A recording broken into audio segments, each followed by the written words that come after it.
Hi guys, welcome back to a new episode of Talking Sports with Tarkesh. And right now we stand at the brink of the commencement of the Champions Trophy, and we will be discussing quite a few factors which can impact India's run in the multi-nation tournament. Starting off, we'll be beginning with the role of Shreyas Iyer. Now, Shreyas Iyer has had quite an eventful last couple of years. But to understand his role, we need some history to see how India has consistently struggled to come up with a valuable number 4 batsman. Ever since Yuvraj Singh was sidelined from the team after the 2017 Champions Trophy, the team spent next 2 years trying to find a suitable alternative for the number 4 role. There were plenty of options that they experimented with. There were Manish Pandey, Kedar Jadhav, Ambati Rayudu, Vijay Shankar, but none of them was someone whom the team zeroed upon for the big matches. Eventually, when the time came, it was Rishabh Pant who walked in at number 4 during the semi-final against New Zealand in the 2019 World Cup. However, the team course-corrected after that and started looking for options quite actively. One of them whom they landed upon was Shreyas Iyer, who had been a consistent performer in the domestic level and as well as in the IPL too. Iyer is quite a prolific player for Mumbai in the domestic circuit. He's amongst the last few players in the current scenario who know how to play spin bowling well from both a defensive and as well as an offensive perspective. Batting at number 4, his average stands around somewhere around mid-late 40s, but his strike rate of over 100 shows that he has the ability to shift up his gears whenever required. Thankfully, the team management under Rahul Dravid decided to give him a long run before the 2023 ODI World Cup. He and Virat Kohli developed quite a great bonding batting at number 3 and number 4, operating quite smartly in the middle overs, which resulted in Iyer becoming the first Indian batsman to score over 500 runs in an ODI World Cup batting at number 4. He scored 2 centuries against Netherlands and New Zealand. The one against New Zealand came in only 70 deliveries.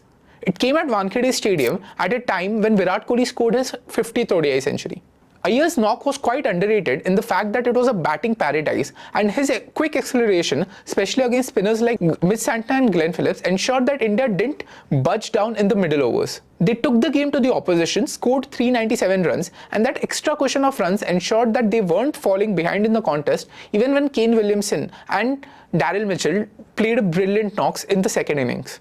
However, Iyer had a bit of a fallout with the BCCI after that. Refusing to play a domestic game resulted in Iyer getting dropped out of the central contract. And because of that fact, Iyer was not to be seen in the Indian senior men's team circuit for a long time. It was also because he is primarily an ODI player, and India played only 3 ODIs from the conclusion of the ODI World Cup in 2023 to the start of the series against England this year. However, it needs to be noted that Iyer went back to the domestic circuit and re-earned his stripes over there. He led Mumbai to victory in the Syed Mushtaq Ali Trophy. He scored a century as well as a double century in the Ranji Trophy this season, and also did well in the Vijay Hazare Trophy. He also won Kolkata Knight Riders the IPL trophy last year and has done everything required to come back into the national team.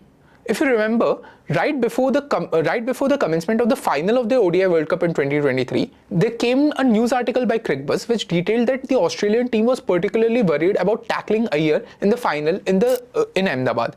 They understood that he was someone who had different gears to his game and had the ability to take the game away from them. This strategy was to get Iyer out as soon as possible and get Virat Kohli and KL Rahul in the crease in the earlier part of the innings. This ensured that India didn't have an incentive or a cushion of runs that led them to a safe target like in the semi-finals. Back then, Iyer used to be quite tentative against pacers with his footwork in the early part of his innings, and they ensured that they set a field for short bowling and instead tricked him with a fuller length delivery early on in his innings and got him out for only 4 runs. Now, if the Australian team is making specific plans for you ahead of the finals, it shows that they value you as an important asset. And it is high time that the Indian team starts valuing him as one as well. I'm saying this because Iyer, after his knock of 59 runs off 36 balls in the ODI against England in Nagpur, said that he wasn't sure of his place in the playing 11. It was only Virat Kohli's late knee injury, that led to Iyer getting an entrance in the playing 11. Now that raises quite a few concerns. Firstly, the Indian batting unit wears a very settled look if you compare it to the ODI World Cup in 2023. There were players like Rohit Sharma, Shubman Gill, Virat Kohli, Shreyas Iyer and KL Rahul who made up for quite a settled balanced batting order. Now, if you're trying to disrupt it for a right-hand, left-hand batting combination and dropping one of your key middle-order performers over the last few years, it doesn't make any sense, especially ahead of the Champions Trophy, which is going to be played in Dubai, which will favor slower bowlers, and Iyer's expertise lies against them as well. So, do you think that Iyer deserves a longer place in the playing 11, as said by his Punjab Kings coach Ricky Ponting as well? Or do you think that the Team India should go on with other options and experiment with someone else for the upcoming tournament? Do let us know in the comment section and stay tuned for more episodes of Talking Sports with Tarkesh.